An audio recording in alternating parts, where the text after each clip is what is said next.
Всем здорово, с вами Дмитрий Ивлев. Первое, что я хочу сказать, это спасибо вам за 30 подписчиков, спасибо большое. And thanks I say to my English subscribers too. В этом видео я сделаю мини-обзор на город Томск.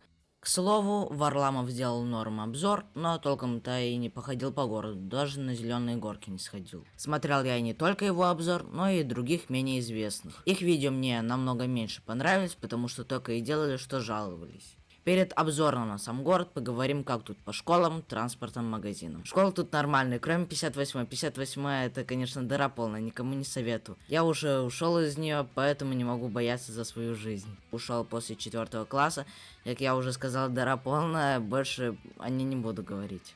Сейчас, слава богу, в другой школе. И там туалеты прикольные, дверцы у них как на Диком Западе в барах. Общественный транспорт. По общественному транспорту сейчас уже хорошо. Начали появляться новые маршрутки, чистенькие, красивые, ухоженные. С электронными часиками, с местами для инвалидов. И что новое для себя увидел, можно сесть к лобовому стеклу. У водителя справа от него. Сейчас это, конечно же, нельзя сделать. Знаете из-за чего. Теперь посмотрим, как тут по районам. Расскажу только о двух, так как они ближе всего ко мне. Первым у нас будут Зеленые горки.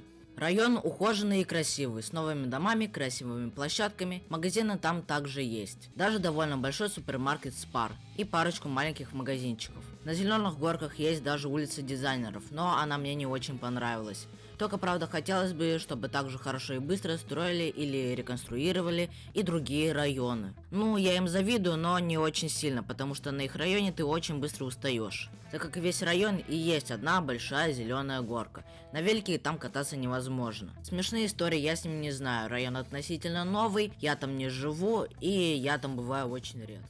Кстати, забыл сказать, на эту улицу дизайнеров ушло 7 миллионов рублей. Солнечный. А вот про солнечные могу сказать многое. В первую очередь, магазины. Магазин тут не очень, многие магазины хорошие закрыли, а еще много пивнушек, но это плюс. Помню, были магазины Радуга вкуса, мне он нравился тем, что там очень много вкусного и прикольного мороженого. Очень жаль. Сейчас на его место поставили никому не нужные абрикосы, где мороженого нету, а без карты ты там не выживешь, потому что без карты там ценники просто огроменные. Раньше такого не было. Еще был магазин наш, много вкусняшек и, между прочим, Принглс там стоил 100 рублей. И, между прочим, без этих ваших карт. Возможно, из-за этого, наверное, закрыли, потому что товар не окупался. Вместо него поставили пятерочку, от которых всех тошнит уже. Плюс, как и с абрикосом, без карты там не выжить. Огромные цены без карт, не знаю, зачем они это делают. Мне очень жалко. Вдобавок, проблема всех новых магазинах, все новые сотрудники, неопытные нубасики, где что лежит, не знают, не понимают, не разбираются. Район начали строить в 2008 году. Спасибо ТДСК. Как и Зеленые горки, район находится рядом с лесом, воздух чистый, есть где погулять.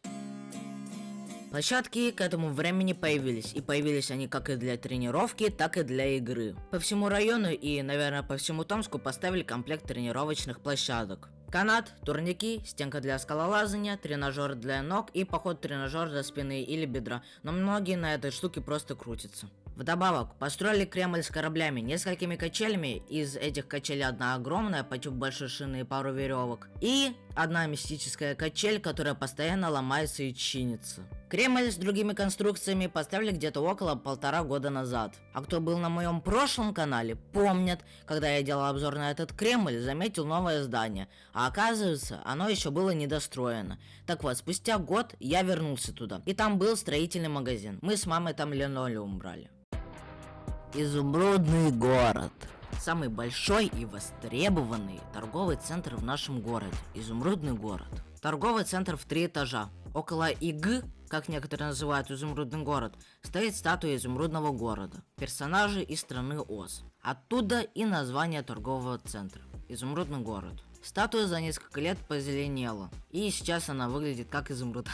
Внутри ТЦ как обычный ТЦ. Ничего необычного. Киношка, фастфуд, магазины техники, магазины приколов. Все как обычно. Ничего интересного. Слева от ИГ, походу, еще один ТЦ, только меньше. С ним еще связана одна смешная история, но я вам не буду ее рассказывать. Я вам пока что не очень доверяю. Стройпарк тоже норм. Стройпарк как стройпарк. Прикольно в нем то, что есть автоматы с газированной водой, лимонадом, барбарисом, тархуном. На самом деле тоже ничего интересного. Но только клевая наклейка есть на автомате. Справа от стройпарка есть сибирское бистро, где продают разные блинчики и морсы, но, к сожалению, его на время закрыли. Возможно, уже открыли. А сейчас погуляем по улицам, подышим свежим воздухом. Первое место, которое мы посетим, набережная Ушайки из гранита. Получилась она по праву очень красивой, и не зря ее реконструировали 5 лет. Но, как и говорил Варламов, сделали ограждения высокими. Человеку с ростом 1,60 м будет сложно что-либо увидеть. Если что, я не 1,60 м, я чуть-чуть повыше. Там, где можно упасть, ограждения не сделали. А где надо смотреть, сделали ограждение 1,5 м. Рофлфор. Люди тут есть, и они сюда приходят, но точно не 1500. Зачем столько мест, я не знаю. Белое озеро. Озеро в историческом центре Томска, у Воскресенской горы.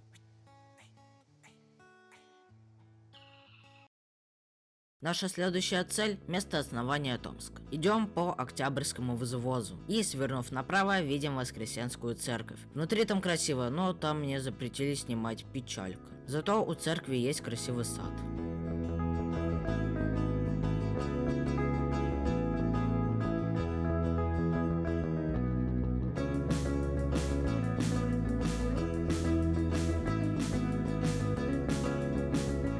Продолжаем идти по улице Бакунина к месту основания Томска. По пути видим старенькие дома, и некоторые уже реконструировали, а остальные продолжают реконструировать. Смотрите, это дорога из булыжника, тоже памятное место. Булыжники эти 30 сантиметров в длину, и вколочены они в землю. Само место называется Булыжная мостовая. Дальше мы попадаем на место основания Томска. В будущем Томске в 1603 году заселяли уштинские татары. Их князец отправился в Москву и, добравшись через полгода, попросил царя Бориса Годунова построить на Эуштинской земле русский город и принять их в русское подданство.